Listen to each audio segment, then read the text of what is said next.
Morning, everyone. Welcome to another This Might Hurt. So, sorry we missed yesterday.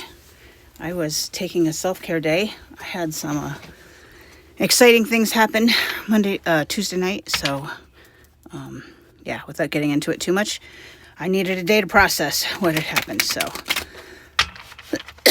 but we're good now, and we will press on and endure, right, as the case may be. We need to take care of ourselves when we get that inkling to do so, right? It took me, I probably sat with my hand on the phone, get ready to dial my manager for a good, 2-3 minutes before I decided that I was going to do it. Questioning whether or not it was being a baby to call out for the reasons that I did. And then I decided that, you know what, it doesn't matter because I need to. So, yeah, I did. And stayed in bed and nurtured myself, my inner child, and so forth. So, I want you guys to pay attention to those intuitive nudgings that you have when it's time to take care of yourself, because when we don't, that's when our inner child doesn't trust us, right? All right, let's get the energies for today. Energies for today, we've got the Five of Pentacles, feeling left out. See, when we don't take care of the inner child feels left out, feels neglected. That's the word I'm looking for. So I don't feel like this is another person or even you. I think it's your inner child, right? And it's even a child in there that's just like, what are you doing, right? And this person walking by isn't even taking care of that child.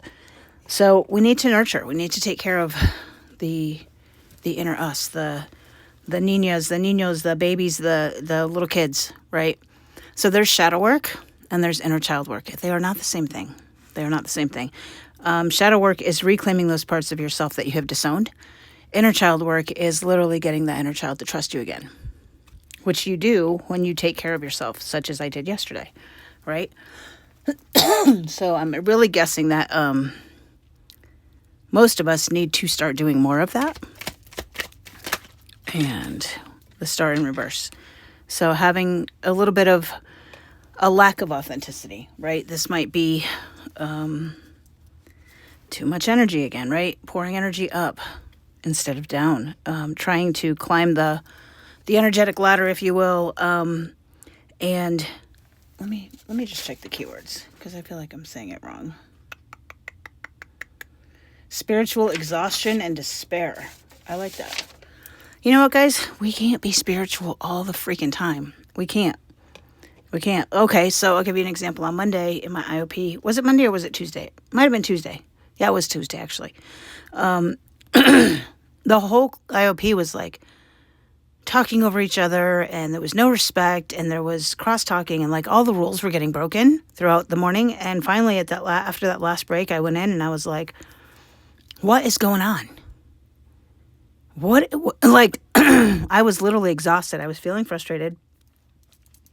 And rather than take it out on them and be mean, I just said, let's talk about it. Like, you guys tell me what's going on. And as it turns out, there was a few people in the class who were carrying some pretty heavy things that they just needed to vent, right? And even another client was like, well, we have to take our accountability and own our part in it. And I said, you know what, that's great.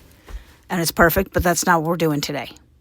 Today, we're just, what's my old saying, burying a body in the backyard. Like, I just need to vent. I just need to say it's not fair, even if I know it is. I just need to call the person a name, even if I know they're not. Like, I just need to get it out. And I feel like that's what this could be, right? So doing that letting yourself be human, right? Letting yourself be human. Nine of Pentacles, because you have everything you need. All of the seeds that you've planted are coming to harvest, and you have everything you need. Look at the polka dots. I love that. And she's just looking at the bird like, yeah, I got you, right? And she's protecting herself with the glove. She's not, what kind of bird is that? I don't know. I would love to know, but there's a snail at the bottom, right? So moving at your own pace. And your harvest will come when it's time, right? It might not be the same as other people's. Just knowing that whatever it is that you need is there. You've planted the seeds, you have developed the skills, you have done the thing. And when you need to call on it, it will be there, right? I love that. Sorry guys, I'm a little off today. I'm still kind of not with it from yesterday, but yeah, we're gonna keep going. It's our next card. There we go. Two of Wands. I haven't seen that one in a while. That decision, right? That crossroads, yeah. Fork in the road, if you will. And not wanting to even see that there is a decision there to be made. And non-decision is, in fact, a form of decision, right? So when we talk about the Two of Wands, we got this fear. We're afraid to choose because we might choose wrong. It doesn't matter, guys, because you can always choose different later. But the lack of choosing is going to keep you stuck. Interesting. So our receiving side is all upright. Our action side is all in the reverse. And we're kind of frozen in fear. And that might be necessary, right? It might be necessary because we might need to do some inner work before we can do the external work. We always need to do the internal work first. Well, no, that's not true. That's not true because there's times that you can do more for others than you can do for yourself, and you have to practice it with other people before you can do it for yourself. But that's okay. We're working on the inner, and we're going to let the outer external action energy kind of take a back seat for a minute. What's the advice? What's the advice? I even changed things, you guys. I don't know what it is with that spot. Our advice is the Four of Cups. Don't take everything that's offered to you. Just because it's offered doesn't mean you have to accept it. Figure out what's right for you first, and then decide if that's something that you want to put in your little cup garden behind you. But it doesn't have to be everything that's offered to you. I think that pretty much speaks for itself. What you don't see coming at the bottom of the deck is the Ace of Swords. So it's thinking about things in a new way, right? Being able to see things from a new perspective. Giving yourself that pause, right? That sword is not moving. Giving yourself the pause before you make the choice, right? The flowers are on the sword before they come down, right? And it's coming out of the clouds. So thinking, just a new way of thinking, right? Thinking with your enlightened self. What is this trying to teach me? Or what is this doing? Why is this happening for me instead of why is this happening to me? We're going to have to do more of that. And there'll be more opportunities to do that. Let me move this so you can see. Yeah, I mean, it's the work, right? It might be getting back to basics this week or today. It might be,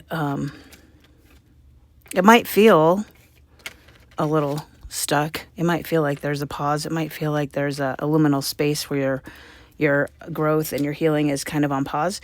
And that's okay, because we might need that. Because maybe we need time to just nurture and take care of our inner child, right? Time to be human and to not always be in our enlightened selves, right? And time to decide, is this something I want to put in my little cup garden back there? Or can I think of things in a new way? All right, guys, I'm going to leave it there. You guys take care. We'll chat tomorrow.